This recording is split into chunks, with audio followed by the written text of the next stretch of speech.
Hello, hello, hello, and welcome to Get Comfortable with Lizana-Prodeaux, where we get comfortable with the uncomfortability of life and the phases of life. Today's message is short. You won't be here long. Example. I'm going to lead with an example, and then you'll know where I'm going with this. Example is, you have a coworker, but every time you talk to that coworker, they're negative. You have an uncle, and every time you talk to him, it's like the sky is falling. Or maybe you're that person who it's doom and gloom for you every day.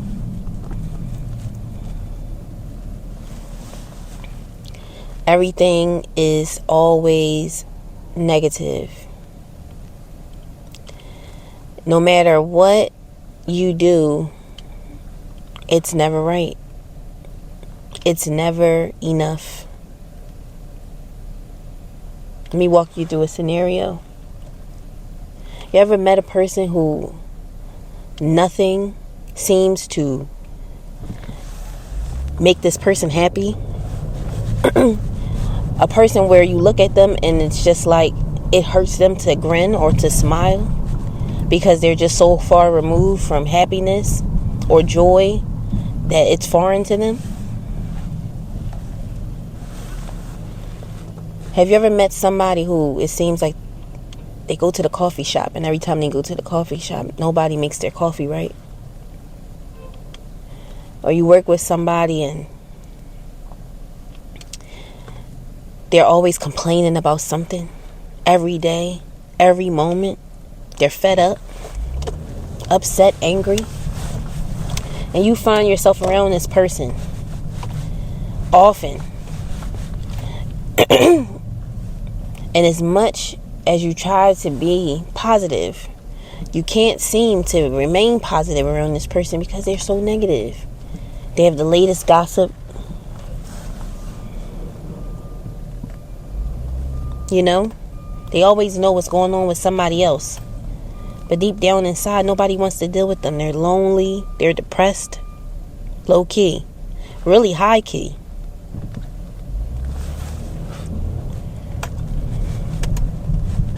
They're low key just a dark cloud. And you're wondering, why do I even talk to this person? Why am I even around this person? That's a good question. Why? Why are you around this person? Why do you put yourself in situations, if you can control it, to where you deal with this person? I believe we all have choices, and we choose to make of our situations what we make of them. Yes, there are unpleasant circumstances. We've all been there. But do we dwell on them to the point where it ruins our lives and nothing's positive? You don't see a way out of anything. This person doesn't see a way out of anything. You give them a suggestion, they give you a negative alternative.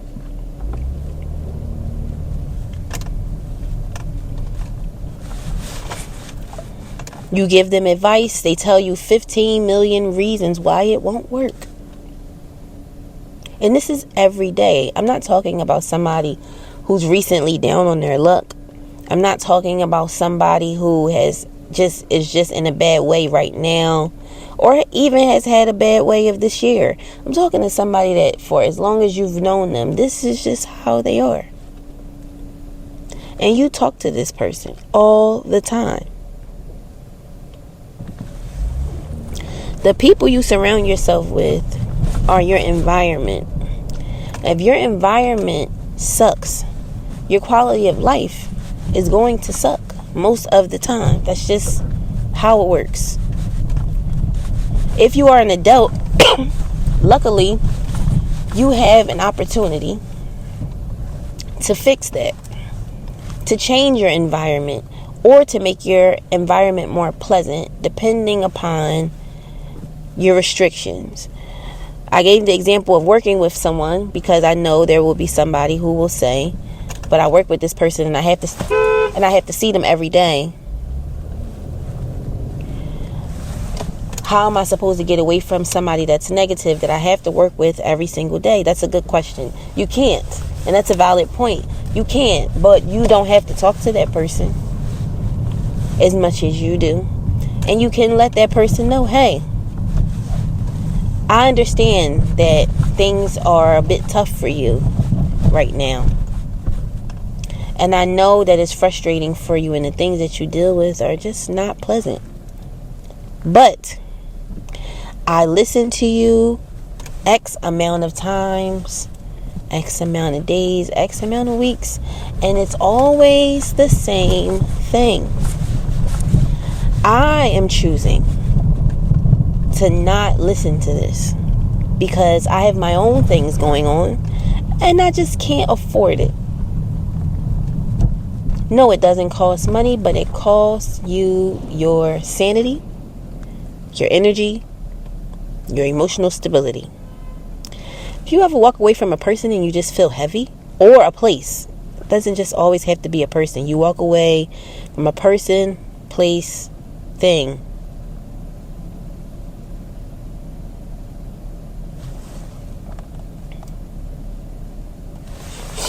And you just feel a phone call came in. So if there was a brief pause, I don't know if the recording caught it or not. Where was I? You walk away from a person, place, or thing, and you're just heavier than when you encountered that person, place, or thing. And what I mean by heavier is that you just don't feel good. You feel like, what just happened to me? You feel sluggish. You feel tired. You feel drained. You know what that means? It means you should stay away from whatever that is. There's no good energy there. There's no peace. There's no peace. Move. Move and get away from it.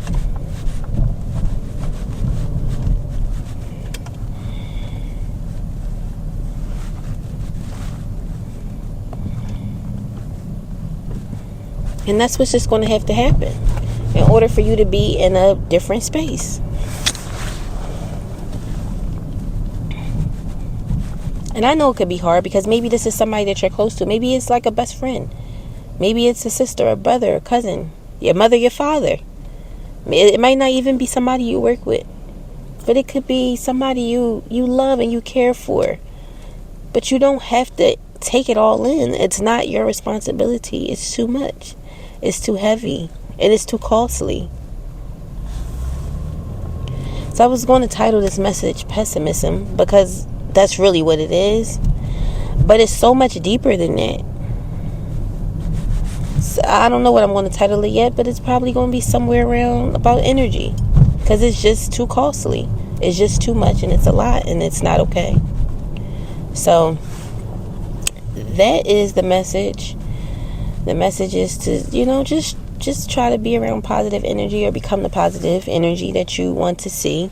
And if you can't get away from someone who seems to be negative all the time, just don't engage as much as you usually do.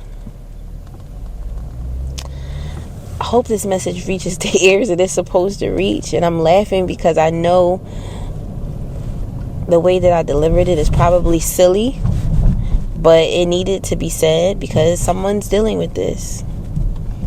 So please take care of yourself and your loved ones.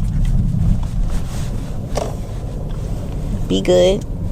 I'll talk to you guys later.